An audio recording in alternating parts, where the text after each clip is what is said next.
lalo na ho kapag ang nasusulat sa batas, no, ng Pilipinas at Estados Unidos, may pag-uusap na kailangan dalhin si Kibuloy doon sa Amerika.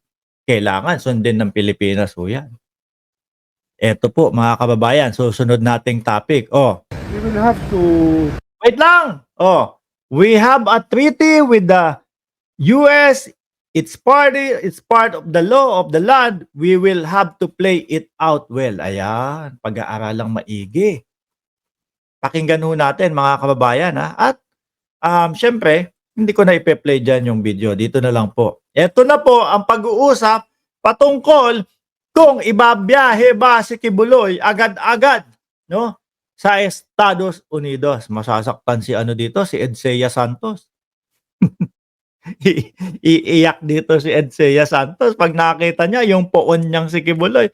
Pina-fly-fly na sa Amerika. Ayan, iyakan na. Tapos yung mga vlogger na pinaniwalaan nyo, wala. Next content please. Kay bantag naman tayo. Kakalimutan na nung mga vlogger na yon, si Kibuloy. Wala nang views diyan kay Kibuloy, na ihatid na sa Amerika. Lipat na tayo kay Bantag. Game! Banat! Well, he'll be charged. And we expect the US to file an extradition request. Ayan, mga kababayan, narinig nyo naman po. He'll be charged. Yan, si Kibuloy po. We expect the US.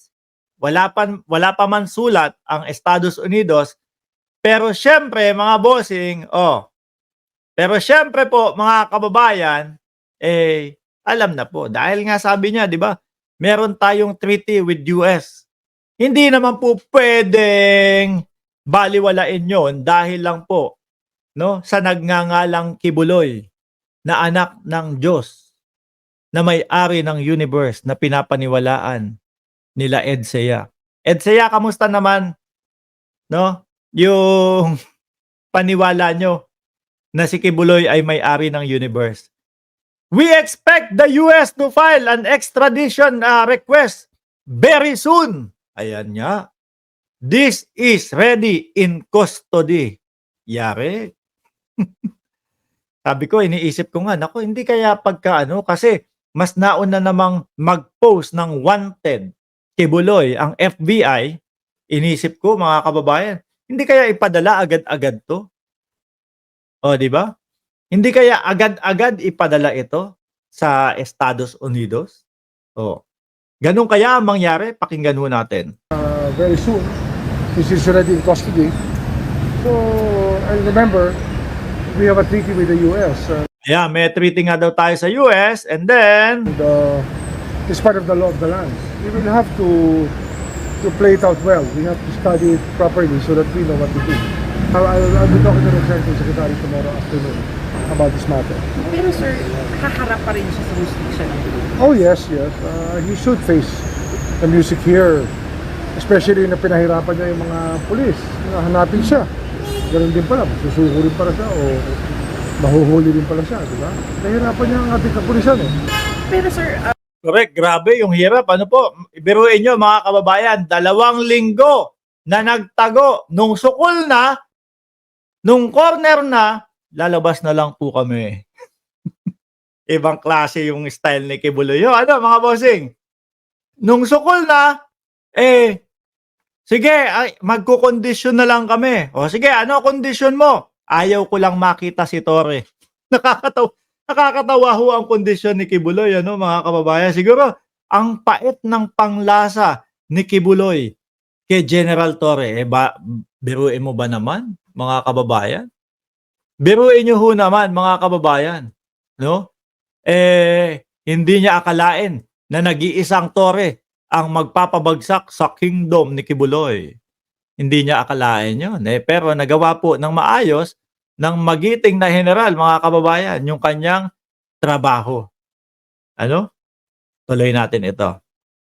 Bilang assurance lang po sa public kasi at maging sa mga members po ng KOJC, ang feeling kasi nila, kukunin na agad. Hindi ho. We will go through the process properly. At syempre, ang priority natin, Philippine justice system. That's our priority. O yan ha, mga Kojik, mga DDS, huwag kayong mag-alala. Hindi naman daw agad lilipad si Kibuloy. Baka ma-miss nyo daw agad eh. Di ba? Baka ma-miss nyo daw po agad. Kaya hindi agad lilipad si Kibuloy. Pero syempre, uunahin po ang justice system ng Pilipinas. Pagkatapos po, saka lang po. No? Saka lang po, mga kababayan, lilipad ng Estados Unidos si Kibuloy. O, ayan. Sabi ni Pani Bonsai, 3, tulog ka ba? Sinabi nga ni Torre, hindi niya alam.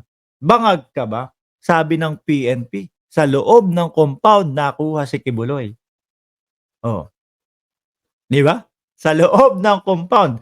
Kahit ano pa sabihin nyo, sumuko o ano, masakit pa din sa inyo etong pagkakaaresto, no? Sa pinapaniwalaan ninyong anak ng Diyos. Oh, ha? Anyway, mga boss, Chief, Amo, sir. Kanina 299,784. Kanina 200 ilan to?